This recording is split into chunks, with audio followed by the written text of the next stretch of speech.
Hi friends, AP TET పరీక్షలో paper 1A మరియు paper 2A అన్ని సబ్జెక్టుల వారికి కూడా స్టాటిస్టిక్స్ సాంఖ్యక శాస్త్రం నుంచి 2 బిట్స్ ఖచ్చితంగా వస్తున్నాయి. స్పియర్ మ్యాన్ కోటి సహసంబంధ గుణకం, స్పియర్ మ్యాన్ కోఎఫిషియంట్ కర్లేషన్ నుంచి కూడా డిసెంబర్ 2025లో కూడా బిట్స్ వచ్చాయి. కాబట్టి ఈ టాపిక్ కూడా చాలా చాలా ఇంపార్టెంట్, మీకు సులభంగా నేర్పిస్తాను. ఈ టాపిక్ ఏకాగ్రతగా వినండి.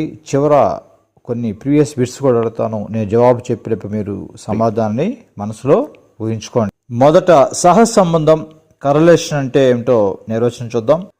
2 చరరాశుల మధ్య ప్రామాణికమైన సంబంధాన్ని సహసంబంధం కరలేషన్ అని అంటారు. 2 చరరాశుల మధ్య సంబంధం ఎలా ఉండాలి? ఒక ప్రామాణికమైన సంబంధం ఉండాలి. అటువంటి సంబంధాన్ని సహసంబంధం కరలేషన్ అంటారు. ఈ 2 రాశులు ఒకదానితో ఒకటి పరస్పర సంబంధాన్ని కలిగి ఉంటాయి. వీటిలో ఒక రాశి విలువ తెలిస్తే రెండవ రాశి విలువను కూడా మనం అంచనా వేయవచ్చు. ఈ సహసంబంధం కరలేషన్ మరి 3 రకాలు. 1 ధనాత్మక సహసంబంధం పాజిటివ్ కరలేషన్, 2 రుణాత్మక సహసంబంధం నెగటివ్ కరలేషన్, 3వది శూన్య సహసంబంధం జీరో కరలేషన్. మొదట ధనాత్మక సహసంబంధం పాజిటివ్ కరలేషన్ అంటే దీనిలో ఒక చరం విలువ పెరుగుతుంటే రెండవ చరం విలువ కూడా పెరుగుతూ ఉంటుంది. ఉదాహరణకి మన ఇంట్లో మనుషులున్నారు, మన తిండి ఖర్చు అనుకోండి. ఇప్పుడు 4 మనుషులున్నారు, 4 మనుషులకి నెలకి ఒక బస్తా బియ్యం 25 కేజీలు సరిపోతాయి అనుకోండి. ఒక నెలలో ఎక్స్ట్రా మనుషులు వచ్చారు, 4 ఎక్స్ట్రా జనాభా వచ్చారు అనుకోండి. అప్పుడు ఖర్చు ఏమవుతుంది? ఇంట్లో ఖర్చు కూడా పెరుగుతుంది కదా. అంటే ఇంట్లో మనుషులు పెరిగితే ఖర్చు కూడా పెరుగుతుంది. అంటే ఇక్కడ ఒక చరం విలువ పెరిగితే రెండో చరం కూడా పెరిగింది. కాబట్టి ఇది ధనాత్మక సహసంబంధం పాజిటివ్ కరలేషన్. ఒకవేళ ఇంట్లో మనుషులు తగ్గారనుకోండి, మనుషులు తగ్గితే ఖర్చు కూడా అవుతుంది, తగ్గుతుంది. అంటే ఇంట్లో మనుషులు పెరిగితే ఖర్చు పెరుగుతుంది, ఇంట్లో మనుషులు తగ్గితే ఖర్చు కూడా తగ్గుతుంది. ఈ విధంగా ఒక చరం విలువ పెరిగితే రెండవ చరం విలువ కూడా పెరుగుతుంది, ఒకవేళ తగ్గితే రెండోది కూడా తగ్గుతుంది. దీని ఏమంటారంటే ధనాత్మక సహసంబంధం పాజిటివ్ కరలేషన్ అని అంటారు. ఇంకో ఉదాహరణ చూద్దాం. అభ్యసనము ఎక్కువగా జరిగే కొద్దీ స్మృతి స్థాయి కూడా ఎక్కువగా పెరుగుతుంది. మీరు డిఎస్సికి టెట్కి బాగా చదువుతున్నారు అనుకోండి, ఎంత ఎక్కువ చదివితే మీకు జ్ఞాపశక్తి కూడా అంతా పెరుగుతూ ఉంటుంది, బాగా గుర్తు బాగుంటుంది. ఎన్నిసార్లు చదివితే ఒక టాపిక్ ఉంది, ఈ వీడియో ఉంది, ఒకసారి చదివితే సరిగా గుర్తు ఉండవచ్చు. ఇదే వీడియోని మళ్ళీ మళ్ళీ చూశారనుకోండి, ఎక్కువసార్లు చూస్తే మీకు జ్ఞాపశక్తి స్మృతి కూడా బాగా పెరుగుతుంది. ఇది కూడా ధనాత్మక సహసంబంధము పాజిటివ్ కరలేషన్. ఈ విధంగా అభ్యసనం ఎక్కువ జరిగే కొద్దీ స్మృతి స్థాయి కూడా ఎక్కువగా పెరుగుతుంది. ఇది ధనాత్మక సహసంబంధం పాజిటివ్ కరలేషన్. తర్వాత రెండవది రుణాత్మక సహసంబంధం నెగటివ్ కరలేషన్. దీనిలో కొన్ని పరిస్థితులు ఒక చరం విలువ పెరుగుతుంటే రెండో చరం విలువ తగ్గుతూ ఉండడము. ఒకటి పెరిగితే రెండోది తగ్గుతుంది, ఒకటి తగ్గితే రెండోది పెరుగుతుంది. ఉదాహరణకి మనం ఒక ఇల్లు కట్టాలనుకోండి. ఇల్లు కట్టడానికి కొంతమంది కూలీలను పెట్టాం. కూలీలను పెడితే ఉదాహరణకి 4 కూలీలు పెట్టాం. 4 కూలీలను పెట్టి ఇల్లు కట్టిస్తే వాళ్ళకి సంవత్సరం రోజులు పట్టిందనుకోండి ఇల్లు కట్టడానికి. అలా కాకుండా 4 కూలీలు కాకుండా కూలీలు పెంచాం, ఎక్కువ మంది పెట్టాం. కూలీలని ఎక్కువ మంది పెట్టామనుకోండి, ఒక 10 మంది కూలీలు పెట్టాం.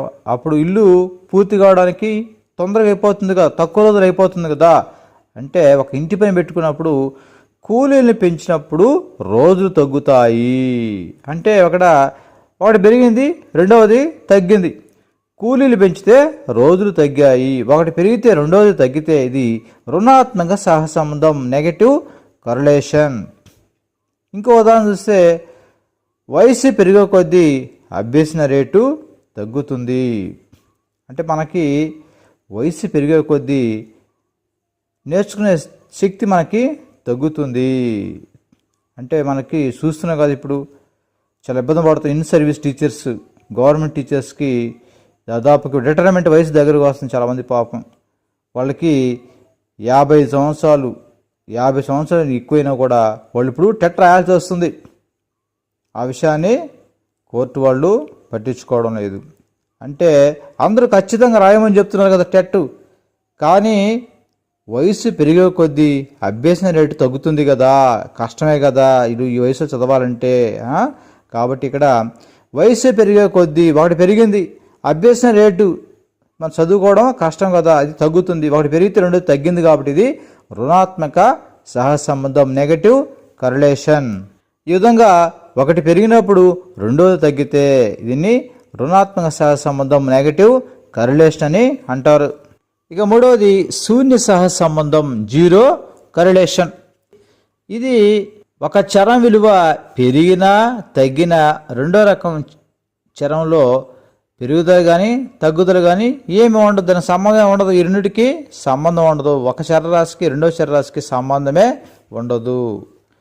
ఉదాహరణకి ఒక అబ్బాయి సైకిల్ నేర్చుకున్నాడు. సైకిల్ నేర్చుకున్న తర్వాత టైప్ రైటింగ్ నేర్చుకున్నాడు. ఈ సైకిల్ నేర్చుకోవడం టైప్ రైటింగ్ ఉపయోగపడిందా? ఏమి ఉపయోగపడదు. అతనికి నష్టం జరగదు, లాభం జరగదు. దానికి ఉపయోగం ఏమీ ఉండదు. దీనికి ఆ సంబంధం ఏమి ఉండదు. దీన్నే శూన్య సహసంబంధము, జీరో కరిలేషన్ అని అంటారు. అదేవిధంగా ప్రజ్ఞాస్థాయికి సృజనాత్మక కూడా సంబంధమే ఉండదు. ప్రజ్ఞాస్థాయి పెరిగినా కూడా సృజనాత్మకలో మార్పు అనేది ఉండదు. కాబట్టి ఇది కూడా శూన్య సహసంబంధము, జీరో కరిలేషన్. ఈ సహసంబంధాన్ని రెండు విధాలుగా లెక్కిస్తారు. ఒకటి స్పియర్మెన్ కోటి సహసంబంధ గుణకము ద్వారా, రెండవది పియర్సన్ ప్రొడక్ట్ మూమెంట్ పద్ధతిలో ఈ సహసంబంధాన్ని రెండు విధాలుగా లెక్కించవచ్చు. దీనిలో ఇంపార్టెంట్ మనకి స్పియర్మెన్ కోటి సహసంబంధం నుంచి మనకు బిట్స్ వస్తున్నాయి, సిలబస్లో ఉంది. కాబట్టి దీని గురించి మనం వివరంగా నేర్చుకుందాం. ఫార్ములా గురించి. ఈ స్పియర్మెన్ కోటి సహసంబంధ గుణకము, స్పియర్మెన్ కోఎఫిషియంట్ ఆఫ్ కరిలేషన్. దీనిని చార్లెస్ ఎడ్వర్డ్ స్పియర్మెన్ అనే బ్రిటన్ దేశ శాస్త్రవేత్త ఈ కోటి సహసంబంధ గుణకాన్ని కనుగొన్నాడు. దీన్ని గ్రీక్ అక్షరమైన రో అనే అక్షరంతో సూచిస్తారు. ఈ ఫార్ములా చూస్తే మనకు రో equal to 1 - 6 sigma d² n into n² - 1. దీంట్లో ఈ విధంగా మనకి ఫార్ములా ఇచ్చేసి ఈ ఫార్ములా లెటర్స్ గురించి అడుగుతాడు అన్నమాట. అందువల్ల జాగ్రత్తగా నేర్చుకోవాలి. ఇంపార్టెంట్ ఇది, మనకి ఎగ్జామ్ అడగవచ్చు. ఫార్ములా ఇచ్చేసి దాంట్లో ఏ లెటర్ దేని చదువుతుందో అడుగుతాడు అన్నమాట. దీంట్లో రో ఉంది. ఇక్కడ రో అంటే స్పియర్మెన్ కోటి సహసంబంధ గుణకము, స్పియర్మెన్ కోఎఫిషియంట్ ఆఫ్ కరిలేషన్ రో అంటే. తర్వాత ఇక్కడ ఎన్ ఉంది కదా, ఎన్ అంటే విద్యార్థుల సంఖ్య, నంబర్ ఆఫ్ స్టూడెంట్స్, అంటే ఎంతమంది విద్యార్థులు ఉన్నారు క్లాసులో ఆ విద్యార్థుల గురించి. డి అంటే రెండు దత్తాంశాల ర్యాంకుల తేడా, డిఫరెన్స్ బిట్వీన్ 2 ర్యాంక్స్.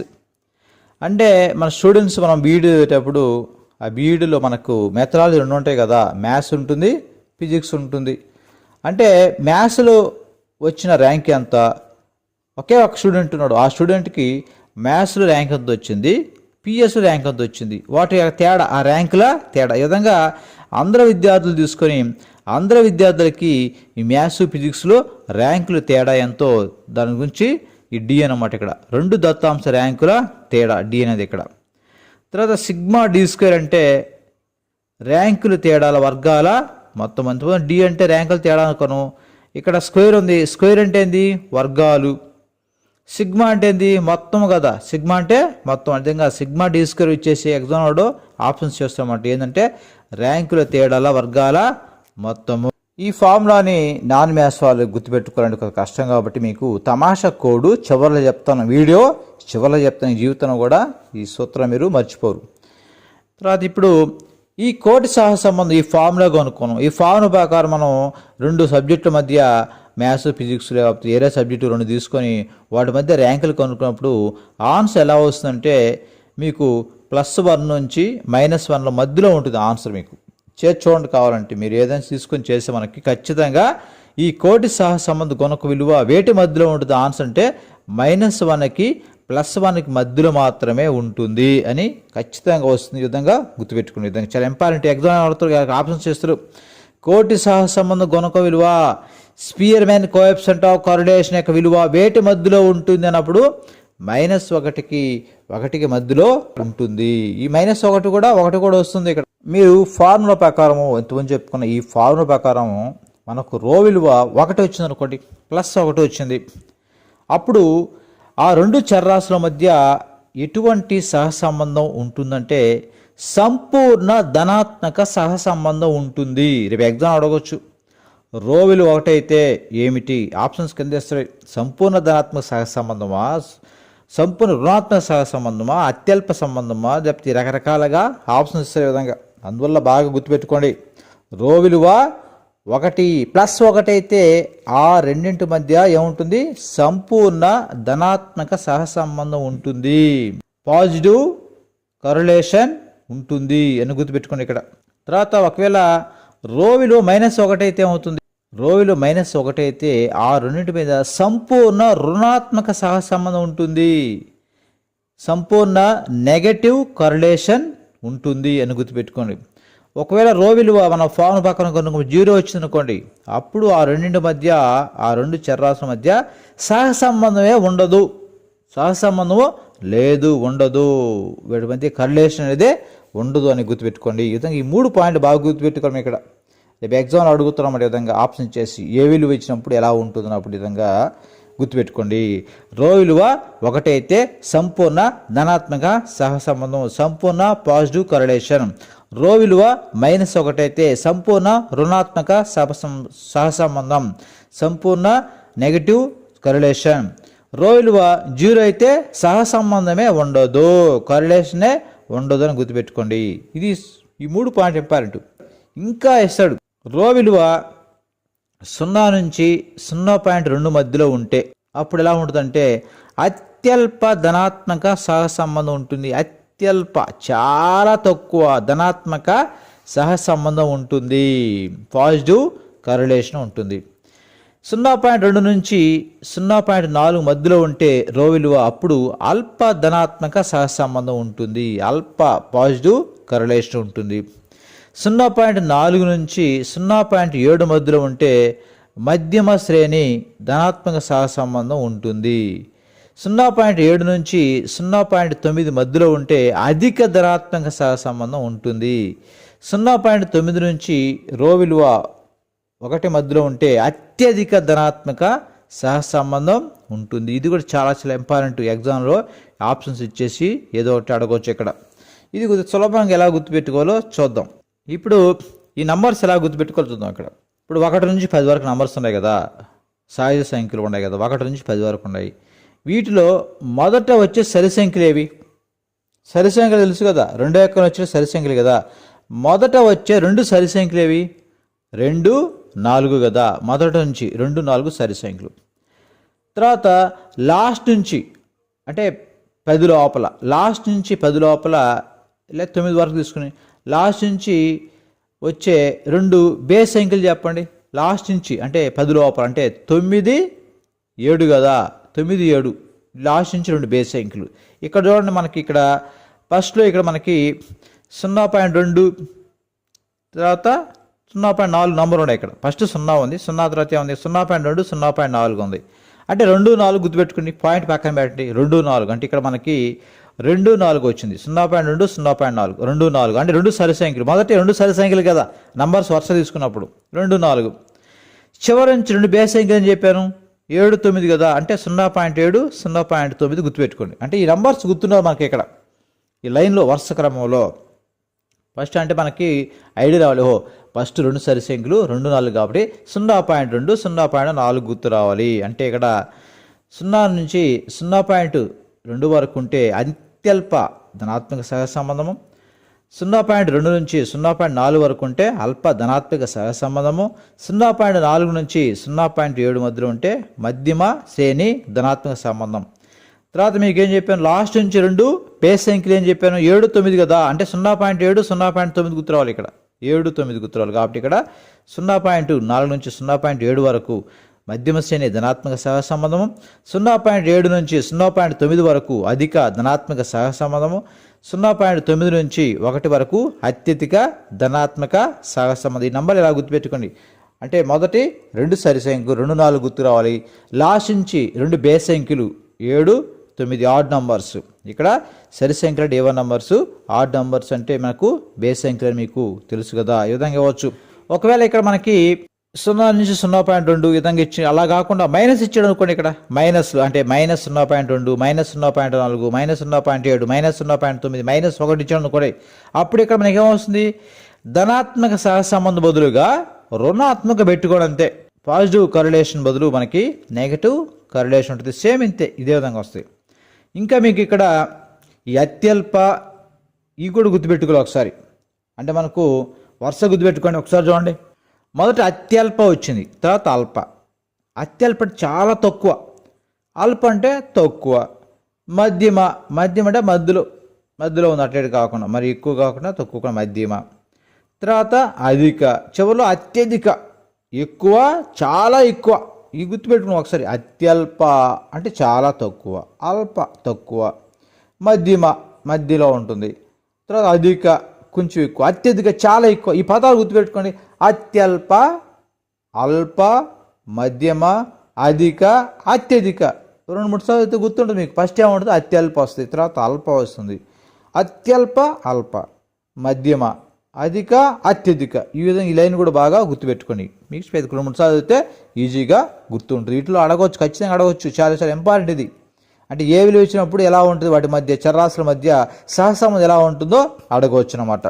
ఇలా కాకుండా మరో విధంగా కూడా అడగవచ్చు. ఎలాగంటే సిగ్మా d² విలువ 0 అయితే వాటి మధ్య ఆ 2 చరరాశుల మధ్య ఎటువంటి సహసంబంధం, ఎటువంటి కరులేషన్ ఉందో అడగవచ్చు. మీరు ఇక్కడ ఎగ్జామ్లో సిగ్మా d² 0 అంటానే కోటి సహసంబంధం కొనుక్కో అంటానే మనకు ఏం గుర్తొస్తుంటే 0 అంటానే టక్కన గుర్తొస్తాయి. ఫస్ట్ చెప్పుకున్నాం 0 అంటే రో విలువ 0 అయితే వాటి మధ్య సహసంబంధమే ఉండదు కదా, కరులేషన్ ఉండదు కదా అని చెప్పి వెంటనే అది పెట్టేస్తారు. బాగా జాగ్రత్తగా గమనించండి.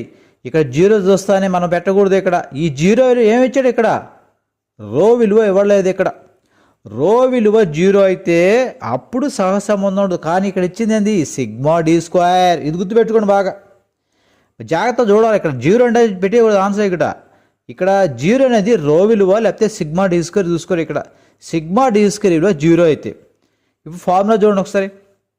ఫార్ములా తెలుసు కదా, రో = 1 - 6 sigma d² n × n² - 1 formula ఉంది కదా. దీనిలో సిగ్మా d² తీసేసి ఈ సిగ్మా d² బదులు 0 పెట్టామనుకోండి, ఈ మొత్తం ఏమవుతుంది, ఈ భిన్నం మొత్తం, ఈ ఫ్రాక్షన్ మొత్తం ఏమవుతుందంటే సిగ్మా d² 0 పెట్టినప్పుడు ఈ 6 సిగ్మా d² n × n² - 1 మొత్తం అయిపోతుంది, 0 అయిపోతుంది. అప్పుడు 1 - 0 ఉంటుంది. 1లో 0 తీసేస్తే 1 ఉంటుంది. అంటే రో విలువ ఏమొస్తుంది, 1 ఉంటుంది.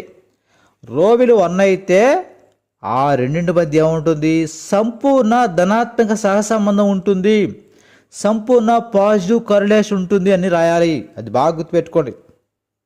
అంతే, మర్చిపోయి తొందరపడకూడదు. రో విలువ 0 అది. ఇక్కడ సిగ్మా d² 0 అయినప్పుడు అప్పుడు రో విలువ ఎంత వస్తుంది, 1 వస్తుంది. 1 వచ్చినప్పుడు సంపూర్ణ ధనాత్మక సహసంబంధం ఉంటుంది, సంపూర్ణ పాజిటివ్ కరిలేషన్ ఉంటుంది. అలా కాకుండా 6 సిగ్మా d² n × n² - 1 విలువ 2 అయితే వాటి మధ్య సహసంబంధం ఎలా ఉంటుందో అడుగుతాడు. అప్పుడు ఏం చేస్తారు, ఇక్కడ చూడండి ఒకసారి. ఇక్కడ ఇదే ఫార్ములా, రో ఫార్ములా ఉంది కదా. రో విలువ రో = 1 - 6 సిగ్మా d² n × n² - 1లో ఇక్కడ ఏమిచ్చాడు, ఇక్కడ 6 సిగ్మా d² n × n² - 1 విలువ 2 పెట్టమన్నాడు.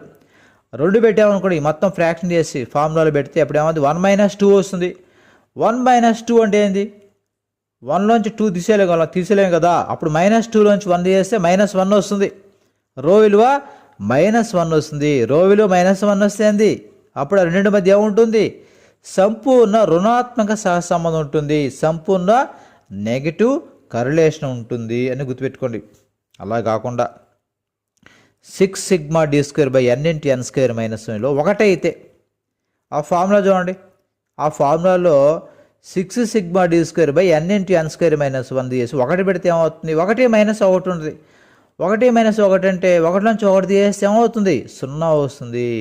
రో విలువ 0 వస్తే ఎలా ఉంటుంది? వాటి మధ్య సహసంబంధమే ఉండదు, కరిలేషన్ అనేది ఉండదు. అంతేగాని పొరపాటుకు మీరు ఇక్కడ ఈ పాయింట్లో 6 సిగ్మా d² n × n² - 1 1 అయినప్పుడు మీరు పొరపాటుగా 1 అనేది పొరపాటుగా రో విలువ అనుకుంటారు. రో విలువ 1 అయినప్పుడు మర్చిపోయి సంపూర్ణ ధనాత్మక సహసంబంధం పెట్టేస్తారు. కానీ ఇక్కడ అడిగింది రో విలువ ఇవ్వలేదు. ఇక్కడ ఇచ్చింది ఇక్కడ 6 సిగ్మా d² n × n² - 1 విలువ 1 ఇచ్చాడు. కాబట్టి ఈ 1 తీసుకెళ్ళి ఫార్ములాలో సూత్రంలో ప్రతిక్షేపించాలి. అప్పుడు రో విలువ 1 - 1 వస్తుంది. 1 నుంచి 1 0 వస్తుంది. అప్పుడు రో విలువ 0 అయిపోతుంది. 0 వచ్చినప్పుడు సహసంబంధం ఉండదు, కరిలేషనే ఉండదు అని మనం జవాబు రాయాలి. ఇప్పుడు మీకు ఈ ఫార్ములాని సులభంగా ఎలా గుర్తుపెట్టుకోవాలో నాన్ మ్యాథ్స్ వాళ్ళకి చెప్తాను. ఇప్పుడు మ్యాథ్స్ వాళ్ళకైతే ఇంతమంది చాలాసార్లు నేర్చుకుంటారు కాబట్టి సులభంగా గుర్తుంటుంది. కానీ నాన్ మ్యాథ్స్ వాళ్ళకి తెలుగు, ఇంగ్లీషు, సోషల్ వీళ్ళు సబ్జెక్ట్ వాళ్ళకి, సైన్స్ వాళ్ళకి కొద్దిగా ఫార్ములా కష్టం కాబట్టి వాళ్ళ కోసం తమాషా చెప్తాను. మరి మ్యాథ్స్ వాళ్ళు ఏమనుకోకూడదు, మాకు వచ్చు కదా, ఈ కోడ్స్ మాకు అవసరం లేదనుకోవచ్చు. కానీ వాళ్ళ కోసం చెప్తాను, జాగ్రత్తగా వినండి. తమాషా కోడ్ అనమాట. ఇలా చెప్తేనే మీకు బాగా గుర్తుంటుంది నాన్ మ్యాథ్స్ వాళ్ళకి. ఇప్పుడు ఒక ఉద్యోగి, గవర్నమెంట్ ఉద్యోగి ఉన్నాడు. అతను నిజాయితీగా ఎటువంటి లంచాలు తీసుకోకుండా ఒక ఆఫీసులో, ఎంఆర్ఓ ఆఫీసు కావచ్చు, వేరే ఆఫీసులు కావచ్చు, రకరకాల డిపార్ట్మెంట్లో నిజాయితీగా డబ్బులు తీసుకోకుండా, లంచాలు తీసుకోకుండా అతను ఏదో ఒక చిన్న ఇల్లు కట్టుకుని బతుకుతుంటే అందరూ ఏమంటారంటే అతన్ని అమాయకుడని ముద్ర వేస్తారు. అలా కాకుండా కొంతమంది ఉద్యోగులు వాళ్ళు ఎప్పుడూ అవినీతిగా లంచాలు తీసుకుంటూ కోట్లు సంపాదించి పెద్ద పెద్ద బిల్డింగులు కట్టి ఉంటే వాళ్ళని ఏమంటారంటే వాడరా, తెలివైన వాడు వాడరా అంటారు అన్నమాట. చూసారా? అంటే నిజాయితీగా ఉన్నవాడు అంటే అమాయకుడని ముద్ర వేస్తారు. లంచాలు తీసుకుంటూ మోసం చేసేవాడు మాత్రం ఏమంటారంటే వాడిని తెలివినాడు అంటారు. ఇటువంటి చాలామంది అంటుంటారు అనమాట. అందరూ కాదు, కొంతమంది ఎక్కువ. సమాజంలో అలా ఉంది ప్రస్తుత పరిస్థితి. కాబట్టి అటువంటి తమాషా కోడి తీసుకుంది ఇక్కడ. ఇది మనకి కోటి సహసంబంధ గుణకం కదా. కోటి అంటే కోటీశ్వరుడు అనుకోండి. కోటీశ్వరుడు అంటే మన సమాజంలో కోటీశ్వరుడే అందరి దృష్టిలో అతనే నంబర్ 1. అతనే నంబర్ 1 అంటే ఇక్కడ మనకి ఫార్ములా చూడండి. రోజు 1 - ఉంది కదా, ఫస్ట్ 1 ఉంది కదా. 1 అంటే సమాజంలో అతనికి మొదట ప్రాధాన్యత ఇస్తారు, గౌరవిస్తారు. 1 కోటీశ్వరుడే నంబర్ 1. -6 సిగ్మా d² కదా. ఇక్కడ 6 అంటే అటువంటి కోటీశ్వరుడు, అవినీతిపరుడు వాడు సెక్స్ సంబంధించిన విషయాలు ఇన్ని పెట్టుకున్నాం కూడా. 6 అంటే ఇక్కడ సెక్స్ సంబంధించి అనుకోండి. 6 అంటే సెక్స్ గుర్తురాలు, అంటే సెక్స్ సంబంధమైన రకరకాల ఇన్ని పెట్టుకున్నా కూడా వాడు ఎటువంటి పెట్టుకున్నా కూడా. సిగ్మా అంటే సిగ్గు లేకుండా ఎటువంటి పనులు చేసినా కూడా వాడు. ఇక్కడ d², డి అంటే 2 డీలు ఉంటాయి. ఒక డి అంటే దోచుకోవడము, ఇంకో డి అంటే దాచుకోవడం. అంటే ఇక్కడ 6 సిగ్మా d² అంటే 6 అంటే వాడు సెక్స్ సంబంధాలు ఎన్ని పెట్టుకున్నా కూడా సిగ్గు లేకుండా. సిగ్మా అంటే సిగ్గు లేకుండా ఎన్ని పనులు చేసినా కూడా. దాచుకున్నా వాడు దాచుకున్నా. d² అంటే దాచుకోవడం చేసినా కూడా. బై కింద ఉంది n × n² - 1. n అంటే ఒక్కసారి, n అంటే ఎన్నిసార్లైనా, n అంటే ఎన్నిసార్లైనా, n అంటే ఎన్నిసార్లైనా, n అంటే ఒక n ఉంది. n² అంటే రెండోసారి అనుకోండి.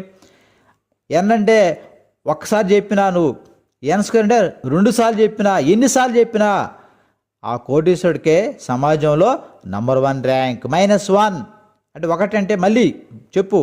n అంటే ఒకసారి చెప్పినా, n² 2 సార్లు చెప్పినా అతనే నంబర్ 1 పొజిషన్. ఎవరంటే కోటీశ్వరుడికే మన సమాజంలో మొదటి స్థానం ఇస్తారు ప్రజలందరూ కలిసి. ఈ విధంగా తమాషా గుర్తుపెట్టుకోండి.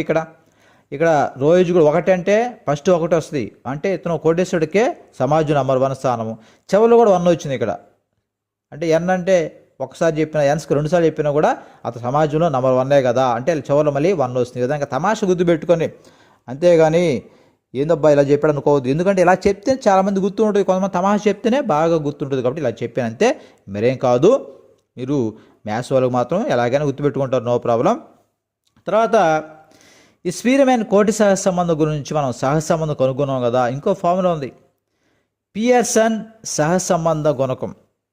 ఇది పెద్ద ఇంపార్టెంట్ కాదు మనకి, ఇది సిలబస్లో కూడా లేదు. అయినా కూడా ఒకసారి ఆ ఫార్ములా వరకే చూసుకుందాం ఒకసారి.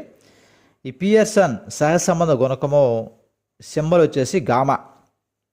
ఇది 6 కాదు, ఇక్కడ అలా వచ్చింది సింబల్ సరిగా రాలేదు. ఇక్కడ గామా కూడా దాదాపుగా 6 లాగా ఉంటుంది. కాబట్టి గామా సింబల్ తెలుసు కాబట్టి మీకు గామా అనుకోండి. ఇక్కడ పియర్సన్ సహసంబంధ గుణకం యొక్క గామాకి ఫార్ములా ఏంటంటే N sigma XY minus sigma X into sigma Y by root of N into sigma X² minus sigma X whole square into root of ఉంటుంది గుర్తుపెట్టుకోండి, into root of N into sigma Y² minus sigma Y whole square. మరోసారి చూద్దాం. ఇక్కడ Pearson సహసంబంధ గుణకానికి formula gamma is equal to N into sigma XY minus sigma X into sigma Y by root of N into sigma X² minus sigma X whole square into root of N into sigma Y² minus sigma Y whole square. Formula గుర్తుపెట్టుకుంటే మంచిది, ఎందుకంటే పొరపాటుగా ఇచ్చారనుకోండి కోడి శాస్త్రం మనకు syllabus ఉంది కాబట్టి. ఈ పిఎస్ అయితే మీకు ఇవ్వలేదు ఇప్పటివరకు, అందువల్ల పెద్ద ఇంపార్టెంట్ కాదు. ఓకే ఫ్రెండ్స్, మీకు కోడి సహసంబంధం గురించి ఖచ్చితంగా నేర్చుకోండి, ఇది నేర్చుకోమని పర్వాలేదు. ఇప్పుడు ఈ కోడి సహసంబంధం గుణం గురించి ప్రీవియస్ టెట్లో డిసెంబర్ 2020 ఇచ్చిన ఒక బిట్స్ చూద్దాము. మీరు ఎంతమంది ఇప్పుడు ఉన్నారో, ఈ ఫార్ములా ఎంతమంది బాగా గుర్తుపెట్టుకున్నారో చూద్దాం ఒకసారి. ఏపీ టెట్ 2025లో HGT పేపర్ 1A వారు ఇచ్చిన ఒక బిట్ చూద్దాము. Formula of the Spearman coefficient of correlation is Spearman సహసంబంధ గుణకం గణించే సూత్రం చెప్పి ఇక్కడ చాలా ఫార్ములా ఇచ్చాడు. ఇక్కడ చూడండి, అక్కడ ఈ ఆప్షన్స్లో ఫస్ట్ వచ్చేసి ఇక్కడ ఏం చూడు L+N/2 minus capital F by small f into I అన్నాడు. ఇదేంటి ఫార్ములా ఇది? ఈ ఫార్ములా దానికి మధ్యగతానికి కదా, మీడియానికి ఫార్ములా ఇది కాదు. ఈ రెండో చూడండి, మీరు నేను జవాబు చెప్పే ముందు మీరు జవాబు ఊహించారు కదా, ఓహో యారికి అందరికీ ఊహించి ఉంటారు, మీరు తెలివైన వాళ్ళే కాబట్టి. ఈ రెండో ఫార్ములా చూడండి, ఇక్కడ Q3 కూడా L+3n/4 minus capital F by ఇక్కడ 1 ఇంటూ I ఇచ్చాడు. ఇక్కడ ఈ కింద కానీ ఎఫ్ ఉంటే స్మాల్ ఎఫ్ కానీ ఉంటే దేనికి అది తృతీయ చతుర్థాంశగా ఇచ్చాడు. థర్డ్ క్వార్టర్లో ఫార్ములా ఇది దాదాపుగా, అంటే ఇది కూడా తప్పు ఉంది కొద్దిగా. తర్వాత మూడో ఆప్షన్ చూడండి, ఇక్కడ ఈ మూడో ఆప్షన్ కూడా మనకు కాదు, ఇది కూడా కాదు కదా, ఇది కూడా ఫార్ములా కాదు. ఇక నాలుగో చూడండి, రో is equal to 1 - 6 sigma d² by n into n² - 1 ఉంది కదా, ఇదేదో ఫార్ములా. ఇంత తమాషా కోడ్ కూడా చెప్పాను మీకు, ఫార్ములా కూడా చెప్పాను, ఎక్స్ప్లెయిన్ చేశాను ఏ బిట్ ఇది, అందువల్ల దీనికి మనకు సులభంగా గుర్తుంటుంది కాబట్టి దీనికి 4 ఆప్షన్. మీకు చాలామందికి ఈ వీడియో చూసినారు గుర్తుంటుంది, ఆ తర్వాత చాలా వీడియోలు చూసిన తర్వాత లెక్కలన్నీ నేర్చుకున్న తర్వాత లాస్ట్లో గుర్తుంటుంది కాబట్టి అందువల్ల తమాషా కోడ్ చెప్పాను అనమాట. ఇంకెప్పుడు మర్చిపోయారు కాబట్టి దీనికి 4 జవాబు అవుతుంది. తర్వాత బిట్టు ఏపీ టెట్ 2025లో paper 2A maths and science వరకు ఇచ్చిన బిట్టు చూద్దాం. ఇక్కడ formula of the Spearman coefficient of correlation, Spearman కోడి సహసంబంధ గుణకం గణించే సూత్రం ఉన్నాడు. ఇక్కడ ఈ ఫార్ములా చూడండి ఒకసారి. ఇప్పుడు ఇలా ఇస్తే మనకు కన్ఫ్యూజ్ అయిపోతాం. ఈ ఫార్ములా చూడండి ఒకసారి, బాగా చూసారు. ఇక్కడ ఈ ఫార్ములా చూస్తుంటే అన్నీ ఒకే విధంగా ఉన్నాయి. ఇక్కడ దాదాపుగా బాగా గమనించండి, మీరు తెలివైన వాళ్ళు కాబట్టి చెప్పేస్తాం ఆన్సర్. సరే, నువ్వు సమాధానం ఊహించడం ఒకసారి. ఇక్కడ ఓకే ఊహించారు. ఇక్కడ ఒకటో ఆప్షన్ జాబ్ అవుతుందా? కాదు, ఎందుకంటే ఇక్కడ 2 మైనస్ ఉండాలి, ఇక్కడ 1 మైనస్ ఉండాలి, ఇక్కడ n² మైనస్ ఉండాలి కాబట్టి ఇది కూడా కాదు. ఈ రెండో దాంట్లో కూడా ఈ ఫస్ట్ ప్లస్ ఉంది, 1+ ఉండకూడదు, ఇక్కడ కూడా మైనస్ ఉండాలి, ఇక్కడ ఇది కూడా కాదు. తర్వాత నెక్స్ట్ మూడో ఆప్షన్ చూడండి, మూడో ఆప్షన్లో మనకి మిస్ అయింది, ఇక్కడ n మిస్ అయింది, ఇక్కడ n ఇంటూ n² - 1 ఇది కూడా కాదు. 4 ఆప్షన్ చూడండి, 1 - 6 sigma d² by n into n² - 1 చూసారా. చాలామంది పొరపాటు ఉండవచ్చు, ఎందుకంటే మనం చూస్తున్న వెంటనే ఒకటో ఆప్షన్ పెట్టచ్చు చాలామంది, రెండో ఆప్షన్ కూడా సమాధానం అనుకోవచ్చు. అందువల్ల ఈ ప్లస్ మైనస్ కూడా జాగ్రత్త గుర్తుపెట్టుకోవాలి. 2 మైనస్లు వస్తాయి, ఇక్కడ ఏమొస్తాయి, ఇక్కడ 2 మైనస్లు వస్తాయి గుర్తుపెట్టుకోండి. ఈ ప్లస్లు కూడా చాలామంది పొరపాటుగా ప్లస్ అనుకోవచ్చు అన్నమాట, అందువల్ల 2 మైనస్లు వస్తాయి అన్నమాట. ఇక్కడ అంటే 1 మైనస్ వస్తుంది, n² - 1 వస్తుంది కాబట్టి ఈ 4th ఆప్షన్కి జవాబు అవుతుంది. ఓకే ఫ్రెండ్స్, నెక్స్ట్ వీడియోలో సామాన్య సంభావిత వక్రరేఖ చాలా ఇంపార్టెంట్ ఇది, దాని గురించి నేర్చుకుందాము.